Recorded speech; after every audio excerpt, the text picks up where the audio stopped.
it is. They just keep pushing buffaloes till it's over. I know. They like a goose, you know, they don't think more than that. They do what they want. They sell the buffalo meat at home where Oh, I yeah, live they now. do here. And that's no exaggeration. If there's a fence up there 10 feet high and they wanna go through there, they're gonna make it. Yeah.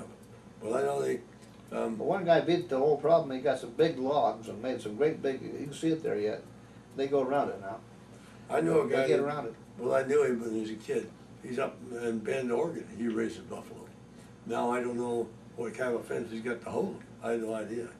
But Maybe it's an electric fence. but it could be. Down in Well, Arizona down there, he may have been there down there, but they got places, but they moved into New Mexico. The buffaloes decided to go to Utah, they want to go to Nevada, they take a little trip. There used to be buffalo all the way down to Mississippi in this country at one time. They found their Oh, yeah. remains down there. well, they could have even been out as far as the Sierras, or even over, no, probably not over this, but where there's open country, they might be. yeah. Well, they had a species they call the woodland buffalo.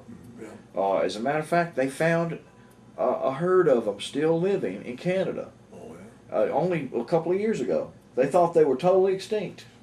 And they found a herd of them. They live in forests. Oh, yeah. They're smaller, Yeah, we got smaller, those. shorter horns. There's the bison anxious, which has had the longer horns, which I've found in the caves, that were the end of the ice age on paper. And I've got evidence of them right in my own area there in ceremonies I've found. I've found in the caves and where I've done some of my work.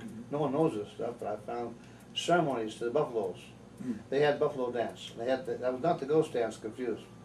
And was to bring back the buffalo and also revere the buffalo. And they used in those ceremonies, there were buffalo parts and other animal parts. I found where shamanistic remain today. It's still there, untouched.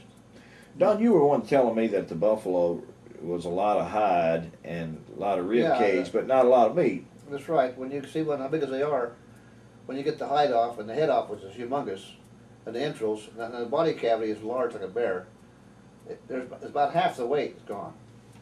So if you get a 1,000-pound buffalo, it's 500 pounds of meat, it'll be lucky.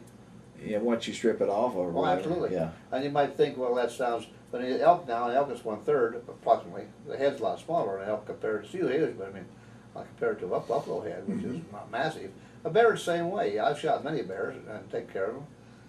I wouldn't say it's quite half on a bear, but I'd say, other than being 1/3 of the weight like a deer or elk, it's probably nearly 40%. Yeah. You know what I'm saying? Stuff you Gone. can't eat. Yeah. Fat, hide's heavy duty, Oh, yeah. paws are heavy, you know, even a bear paw is heavy. I've carried out many bears and I wish the paws weren't on there. They weigh so much, you know. Are you fairly good friends with Bob?